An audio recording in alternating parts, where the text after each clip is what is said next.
Estamos de volta com mais um 5 minutos para o Enem e hoje o nosso tema é Revolução Industrial. Aquele conteúdo que você utiliza como um coringa toda vez que algum tema permite a sua associação na prova de redação.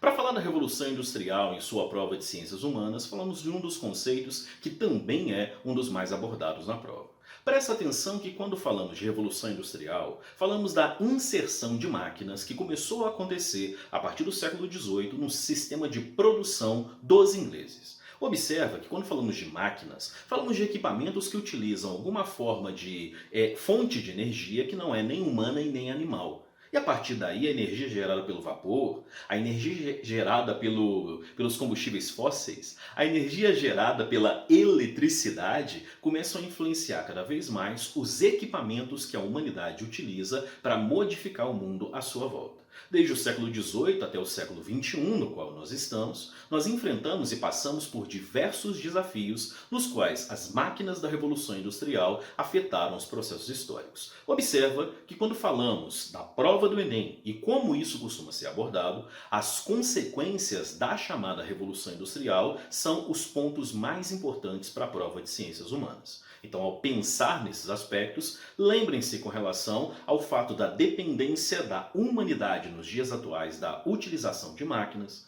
observa o processo crescente de urbanização em nossas vidas, observe como é que nossa alimentação fica cada vez mais ligada a alimentos processados, nossos meios de transporte que passam a se acelerar, criando literalmente um transporte de pessoas e mercadorias por todo o planeta, numa chamada economia global. Observa também que quando falamos de meios de comunicação, há uma aceleração da capacidade de produção de informação, indo desde a criação de um telefone ou de um rádio no final do século XIX para o início do século XX, até chegarmos no século XXI e no processo de uma pandemia e isolamento social, as pessoas poderem continuar a se comunicar, continuar a comprar, continuar a acompanhar processos políticos e sociais por meio das chamadas redes sociais. Observa também que quando falamos da Revolução Industrial, há um impacto muito forte no chamado mundo do trabalho.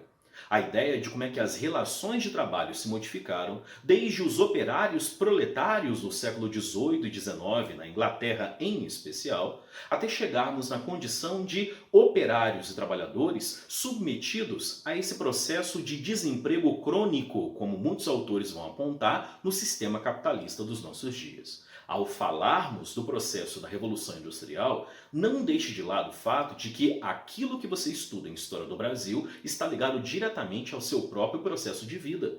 Então, os últimos 80 anos da industrialização do Brasil afetaram necessariamente suas vidas. Observa que a sua família provavelmente tem um histórico ligado a antepassados como avós, como tios, que têm uma ligação muito forte com o mundo rural, com o campo, em função de viver em sua infância e parte da sua vida ligado a esse processo. E observa que as pessoas mais jovens e bem mais novas de sua família terão memórias muito mais urbanas, na grande maioria das pessoas, em função desse processo de urbanização crescente que acompanhou no Brasil a nossa industrialização. Leve em conta também o êxodo rural que levou boa parte da população brasileira, nas últimas 3, 4 gerações, a ocupar cada vez mais as cidades. Falou de Revolução Industrial, pense em suas consequências, eu repito. Então lembre-se com relação à crescente urbanização em todo o planeta. Pensa na produção de lixo, tanto individual quanto das próprias indústrias, a crescente poluição que afeta ecossistemas e biomas. Observa o abismo social que se forma, tanto dentro das próprias cidades e sociedades, entre os pobres e os ricos, entre os donos das empresas e os trabalhadores das mesmas empresas, e quando falamos entre os países ricos e os países pobres do mundo. Observa também nesse processo o impacto cultural que a Revolução Industrial traz. A nossa dependência crescente da utilização de máquinas, as mudanças que ocorreram no campo das nossas artes, na forma como lidamos com o mundo à nossa volta, o fato de redes sociais, hoje em dia, terem um papel fundamental para a habilidade das pessoas se comunicarem, se manterem em 2020 num processo de pandemia e isolamento, mas também para a difusão de ideias errôneas, falsas, daquelas que configuram as chamadas fake news. A Revolução Industrial alterou profundamente o planeta a ponto de falarmos no processo do aquecimento global, as modificações climáticas devido à quantidade de dióxido de carbono que viemos liberando no planeta, pelo menos nos últimos 200 anos. Ora, estude o tema, saiba o tema e faça uma boa prova. Grande abraço!